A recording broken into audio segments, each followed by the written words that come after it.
Assalamualaikum warahmatullahi wabarakatuh. Jirra jirtu isiniin jecha qophiitiin egaa adda turreelleedha. Akkuma beekamutti egaa arraan tanaa sonoo ajaa'ibanii wajjin kan jirru naafi ajaa'iban gaa amalli keenyaas akkuma madurenne bakka hedduu wal fakkaata. Garuu immoo bakka itti wal faalleessine jira.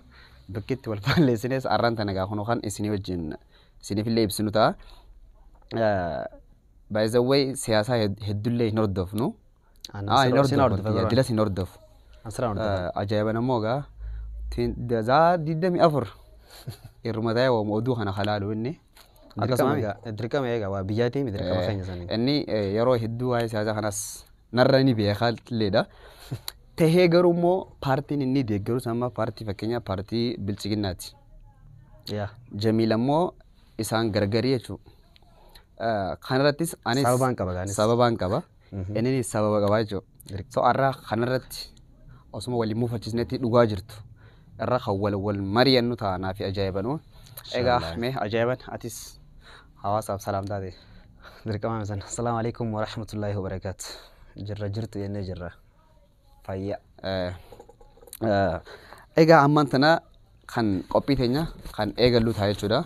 Ajaa'ibanis way akka duritti onni tamas roormana sodaami. Ara manatti kan jiru amma fareen jira kaameraa. Egaa ono akkuma duris akka duraanii sanii miti. Ammaan tana oofishaalii ta'e bakka wanta farraa firii ta'e haasawaa. Ajaa'iban paartii Bilchiginnaa tana maaliif deeggartee yoon sinjee deebiin atinaa deebistu maal ta'a? Deebiin ani si deebisu paartiin Bilchiginnaa akkuma jirtutti bu'uura uummata keenyaati.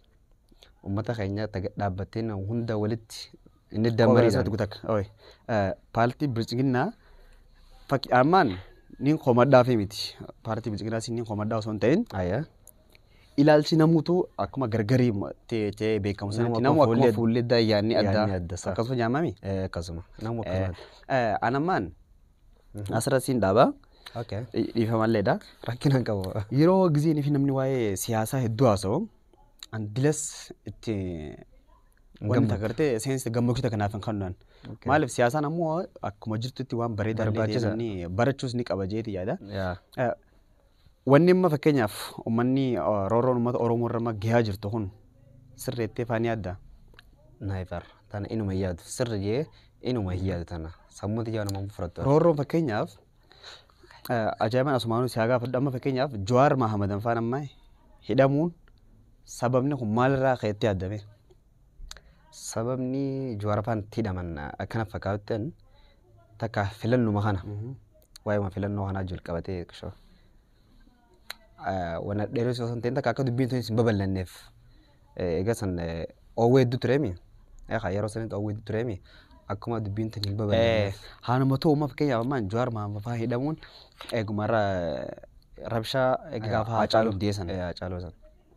Sanuma fa'aa wal qabatee gaafuma sanarraa je'ee ta'anii sammara guddaa waan namni yaadu. Garuu ammoo anamma akka nama tokkotti Jawaar Mahamadan wanni hidhameef kan hin joon. Haatii baantu baantaa. Akkuma filannoon kun hin gaggeeffamneef takkaayis filannoon kun akka yeroo dheeratuuf akka yeroo filannoon kun dheeratuuf ja'ameetiin kan godhamu jeeti kan hin yaadan. Akkasis sanuma waan amaree madurarra siin jee. Dhugaa keetti sanittis beektaa an asumaanuu na abba fedhaa ta'u nama paartii siyaasaa deeggaruun wal qomattee akkas wal arrabsuu maarree san ni siin jaaladhu. Maaliif jennaan abbaan fedhee paartii fedhee deeggaruu mirga isaati. Tantanii itti amanu. Dirqama san akkasuma akka Jamiilitti hin baana beektaa. Akka ajaa'ibanitti illee akkasuma.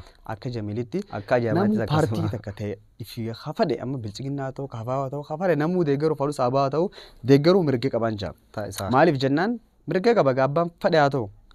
Maaliif akkana deeggarta ati warna deeggartaa jaanii wal arrabsanii takkaayis waa hedduu godhuu sanarratti ani hin jaaladhu.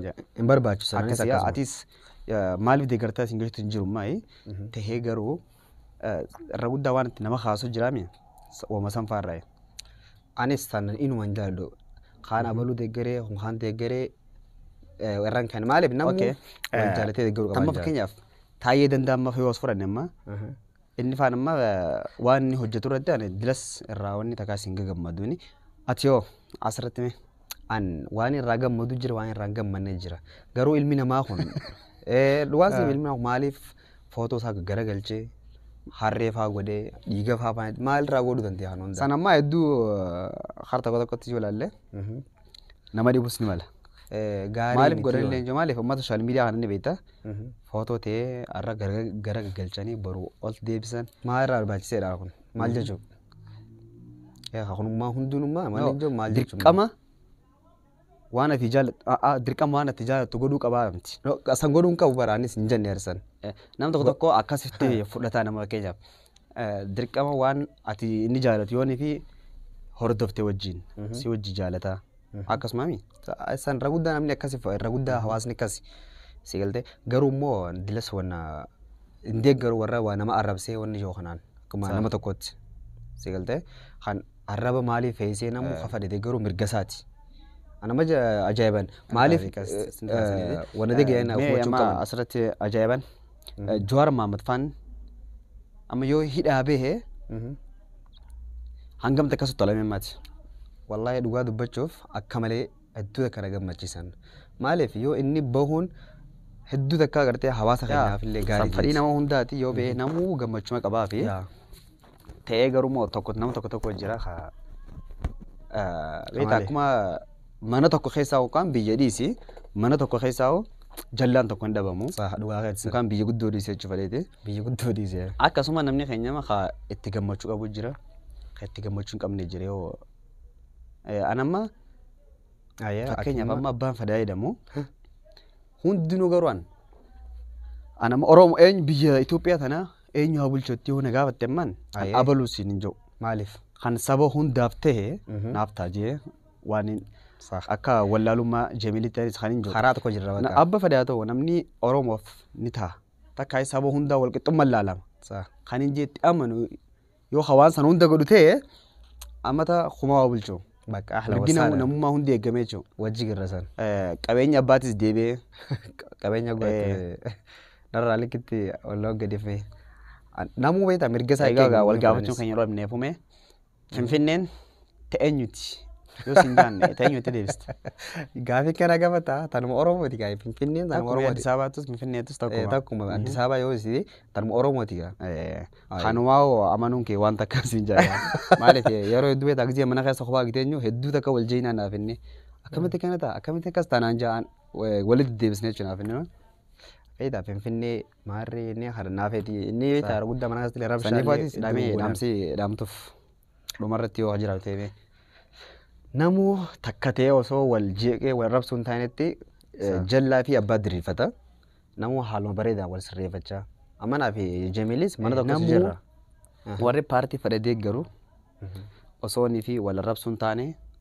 amma fakkeenyaaf naafeetimmaa ta'ee kabajumaan asoo jirra akka makka akkasiin fedha namu hundarraa akkasuma abbaan fedha siyaasaa hara siyaasa wanni hundinuu paartii fedha deeggaruu mirga isaati garuu wal rabsuu kana wal rabsine akkasitti jechan taane waliin jechaa wal xureessisan yoo firaadamne baay'ee takka bareedaadha jeeti kan itti amanuunis anillee akkasumatti itti amanan saniif immoo hundarrattis gaa hawaasa keenya hundaa walii haa galchu filannoo tanaas takheerii haa godhu enna gaata ilmi namaa beektaa osoo hin dhumnetti akka malee dhumaa jira akka malee wallaahi akka duriin alatti jechuudha beektaan hangaan dhaladhee hangaan beekurraa namni egaa yeroo ammaa tana hadhumaa jiru durarra dhugaa keessanii durarra jechuudha durarra namni amma hadhumaa jiru so beektaa ilma haati namni amaan tana afaan namuu laaffisee maal jaa arrabar nama 32 du'e nama 32 qofa du'e yaa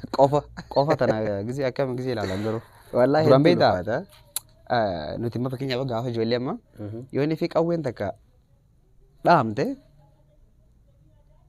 warra keenya maal jaa alla mee maarree abalu yaani namoonni seenaa mala abalu mee yama seenaa mana yaan deenaa dura mana ammaa gaammoo qawween dhabnaan ijoollee xiqqoo hundaatu daa'ima hundaa bareema kun hundi maal irraa ta'e haaluma amma irra jiru mee haa ta'u immoo wanni duriin gargaarsitti maali wanni duriin gargaarnatte duraan takka zeenaa gisee oduun gisee dhufe kan nama guddaa ta'e oduun kennee manaa gabbaana ammaan tana immoo likkii lallama duraan takka ergu keeti hin dhageeffadhu kas zeenaa dilas oduu sana dilas hin dhageeffadhuun.